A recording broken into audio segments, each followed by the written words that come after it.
seja bem-vindo mais uma vez aqui no canal e hoje eu vou responder aquelas perguntas que vocês deixaram lá no Instagram na caixinha. Isso mesmo, aquela dúvida de você confeiteira que está iniciando agora, que está tendo problema com a massa, vou te ajudar respondendo agora e tirando a sua dúvida. Vamos começar então, aqui está o meu celular com as perguntas que foram enviadas. Muito obrigada, foram muitas perguntas, então eu selecionei as perguntas mais comuns, referente à maioria das dúvidas, para a gente responder aqui, tá? Então, a Maria Clara mandou para mim, por que a minha massa afunda? Então, Maria Clara, a massa pode afundar por diversos fatores. O primeiro dele pode ser a temperatura do seu forno. Se o seu forno estiver numa temperatura muito alta, o que acontece? O calor alto ele vai fazer com que o seu fermento haja de uma vez só, então a sua massa ela vai crescer, só que o fermento não vai ter estrutura para se manter lá certinho. E o que acontece? As bordas do seu bolo vai assar mais rápido por causa do calor, só que o centro fica cru ainda, porque o calor ainda não conseguiu chegar no interior do seu bolo, certo? E o que acontece? Você acha que o bolo está assado e o meio dele ainda está cru. Então, lá naquela parte que não foi assada, ele vai afundar. Ou quando você abrir o seu forno, ou dentro do forno mesmo, você olha lá, o bolo fez tchum, afundou. Então, a primeira dica é conhecer o seu forno e assar os seus bolos na temperatura correta. Geralmente, a gente assa a 180 graus, tá? Outra coisa que pode acontecer para o bolo afundar é quando você usa açúcar demais na receita.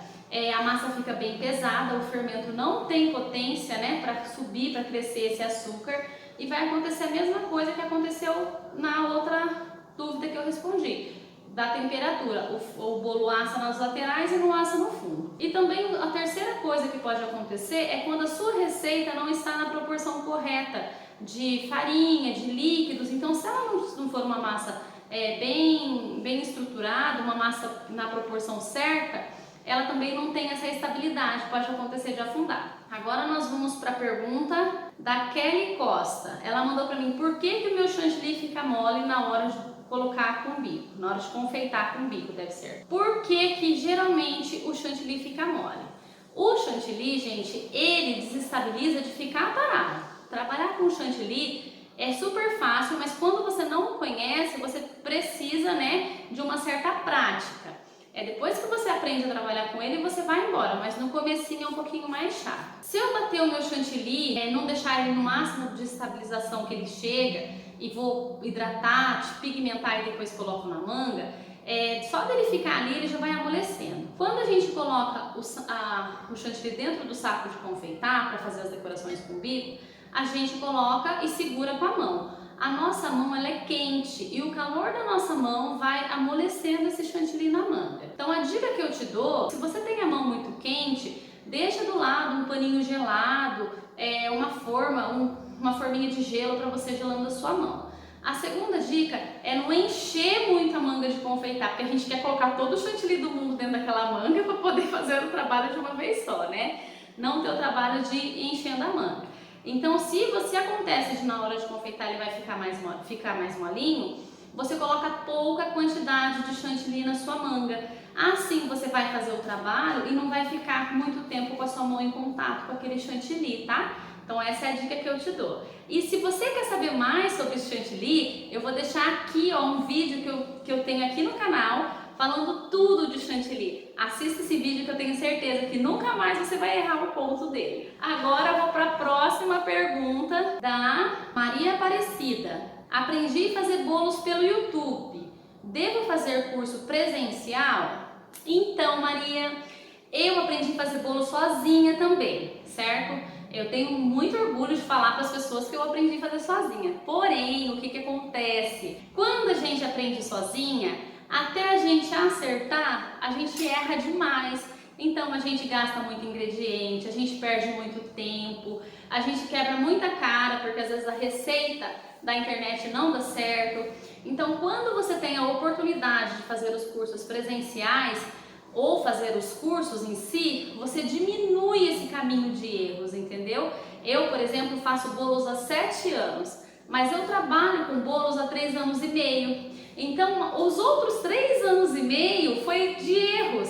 Se eu tivesse buscado um curso presencial, principalmente, eu tenho certeza que muito antes eu teria começado a fazer bolo para vender. Então, os cursos, eles são muito importantes. Ver os vídeos do YouTube vai te ajudar, mas você não vai ter um suporte para você continuar com as receitas. Você não vai ter alguém que pegue na sua mão se você estiver fazendo errado, você não vai ter aquela pessoa para você tirar as suas dúvidas. Então, eu acho super importante sim fazer um curso, tá bom? E outra coisa, Maria, quando você faz cursos, você aprende não só receitas, como geralmente a gente encontra no YouTube. Você vai aprender as técnicas e isso é muito importante. A partir do momento que você sabe a técnica correta para você manipular um alimento, sabe a função daquele ingrediente na receita, você vai ter muito mais sucesso, porque você sabe qual ingrediente você pode usar, qual é a proporção de cada ingrediente na receita, o que estraga primeiro, a validade do seu produto, a consistência, o tipo de misturas que a gente pode fazer. Então isso é muito importante, porque quando você sabe as técnicas corretas, você não precisa de receitas, você mesmo pode criar suas próprias receitas, tá bom? A Mônica Vieira mandou pra mim assim: se você vive só de confeitaria? Sim, Mônica, eu vivo só com o meu trabalho de confeiteira. Quando a gente inicia na confeitaria, eu sei que é um pouco mais complicado, porque a gente não tem muito conhecimento, a gente não entende muito desse universo, a gente não tem clientes, né, porque a gente não trabalhava com isso. Então eu já vou aproveitar a sua pergunta para deixar aqui para vocês que estão iniciando uma dica. Quando a gente está iniciando, a gente erra demais, a gente apanha demais e muitas vezes a gente acaba desistindo. Então você que está começando agora, não desista da confeitaria. No começo é mais difícil sim, mas como tudo na vida, né? Sempre às vezes que a gente precisa começar alguma coisa, a gente encontra um pouco mais de resistência, de dificuldade. Mas eu tô dizendo para você não desistir, porque para mim foi difícil, mas eu venci. Hoje eu consigo viver com o meu salário, eu consigo viver com as minhas encomendas, com os meus cursos. E vou falar para você, o seu trabalho pode te proporcionar muitas coisas, então não desista dele. Se você faz confeitaria por amor, porque você gosta, porque você ama, invista em você, invista em conhecimentos, que eu tenho certeza que logo, logo você também vai viver de confeitaria. Agora eu vou responder a pergunta da Luana Santos. Como você arrumou clientes quando começou? Luana, eu comecei fazendo bolo para família, como a maioria das pessoas começam. Comecei porque eu gostava muito, queria aprender a fazer. Então, para ter mais prática, eu comecei a fazer o bolo de todo mundo. Era aniversário do sobrinho, do cunhado, da mãe, da sogra, eu fazia o bolo, tá? No começo era bem feinho, mas foi melhorando. E como que eu arrumei cliente? Quando eu decidi que eu ia vender bolos, que eu ia trabalhar com isso, eu tive lá algumas pessoas, eu comecei a divulgar para os amigos, para os familiares, né? E algumas pessoas começaram a se interessar. Depois disso, aquelas pessoas que encomendavam meu bolo gostavam e começavam a me indicar para outras pessoas. Hoje em dia eu tenho muitos clientes e 95% dos meus clientes é por indicação. Alguns clientes vêm das redes sociais, mas assim, a maioria comeu meu bolo na casa de alguém ou alguém me indicou. E assim, essa é a sua maior propaganda. As redes sociais, ela é fundamental. Mas quem vai ser o seu garoto propaganda gratuito vai ser aquele cliente que encomendou o seu bolo e gostou, e aquele convidado que comeu o seu bolo na festa. A dica que eu te dou é sempre fazer o melhor trabalho que você puder, entregar qualidade para o seu cliente, entregar um bolo bonito, que eu tenho certeza que em pouco tempo você também vai ter muitos clientes. Agora, gente, vou responder a pergunta da Patrícia Vieira. Como você administra família, serviço e casa? Como você consegue administrar família, serviço e casa? Então, Patrícia, na verdade, eu falo isso para as minhas alunas. É complicado quando a gente tem família, tem filhos, tem casa, tem o serviço. A dica que eu dou para você, que é o que eu faço, é não se cobrar tanto. Porque na verdade a gente não consegue administrar tudo ao mesmo tempo, tá? Se você está se dedicando muito ao trabalho, alguma coisa vai ficar um pouquinho de lado. Então o que eu faço? Eu me dedico ao meu trabalho durante o dia.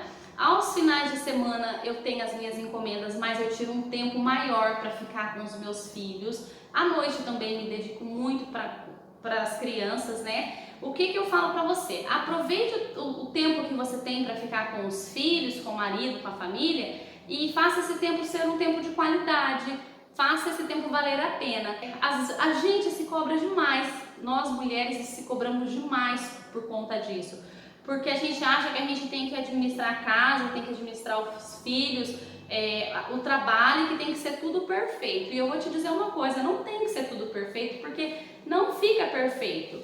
Quando você divide o seu tempo em muitas coisas, você não consegue ter 100% de perfeição em tudo que você fizer. Então, na hora que você estiver fazendo os seus bolos, trabalhando com confeitaria, se dedique 100% naquilo. Por quê? Porque você está fazendo aquilo tem que ser o seu melhor. A hora que você estiver com a sua família, você se dedique 100% para a sua família. E vai lá, né, na balança, equilibrando para que você consiga, opa, estou muito me dedicando ao trabalho, minha família está ficando de lado, então você tem que ir equilibrando essa balança, tá? E assim, não se cobre, minha amiga, não se cobre, porque nós somos assim, a gente quer ser perfeita em tudo, e quanto mais a gente busca essa perfeição, mais a gente se desgasta. Então seja feliz, aproveitando o seu momento, tanto na confeitaria, como com a família, como no trabalho, e se dedique naquele tempo que você tem com eles, tá bom? Que eu tenho certeza que você vai ser mais feliz, a sua vida vai ser mais leve. Gente, vou responder então a pergunta da Cá Fernandes, que é minha aluna aqui da minha cidade, uma aluna super querida que eu tenho. Ela perguntou como se descobriu essa professora maravilhosa e apaixonada por ensinar. Então, eu fico muito agradecida com a pergunta, né, já me sentindo, porque as minhas alunas são muito carinhosas comigo e demonstram sempre muito carinho e muita gratidão. Eu não escolhi ser professora, né? Não escolhi nem ser confeiteira, gente. Eu falo para todo mundo aqui que quem me escolheu foi a confeitaria, tá? A confeitaria me fisgou lá e eu continuei nela. E assim, eu sempre gostei muito de fazer bolos. Eu faço bolos assim, é o meu trabalho, lógico que a gente precisa trabalhar, pagar os boletos, mas eu faço muito por amor, porque eu gosto de ver, eu gosto de fazer, eu gosto de confeitar, ver o bolo prontinho. Então eu faço bolo por amor. Como que eu me tornei uma professora? Eu me tornei uma professora também, não foi por mim, eu nunca quis ser professora de confeitaria. Foi porque as pessoas começaram a me mandar mensagem querendo aprender a fazer os meus bolos.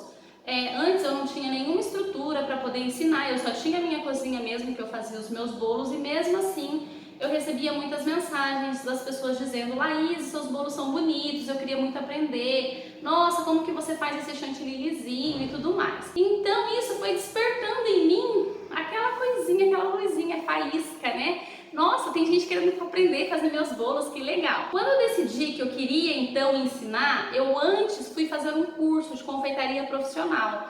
Por quê? Porque saber fazer os bolos eu já sabia, só que eu não sabia o porquê de cada coisa. Por exemplo, o porquê que tem que ser essa farinha, o porquê que tem que ser assim, o porquê que o bolo tem que ser enformado desse jeito, o porquê que tem que ser essa massa e não a outra.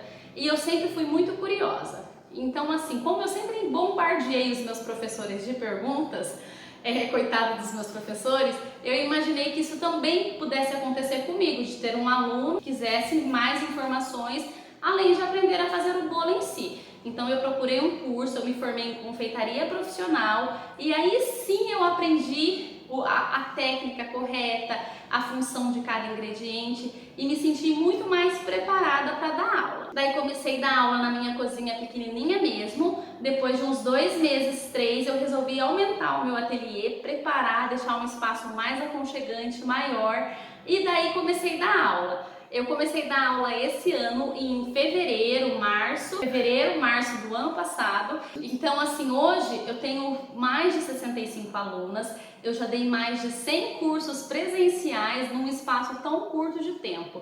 E eu tenho certeza que esse 2021 vai bombar, já estou com a minha agenda lotada de cursos. E mais pra frente quero também fazer cursos online para as pessoas que não moram na minha cidade, que está longe e que gostaria também de aprender um pouquinho comigo. Agora nós vamos responder a pergunta da Mariana Pereira.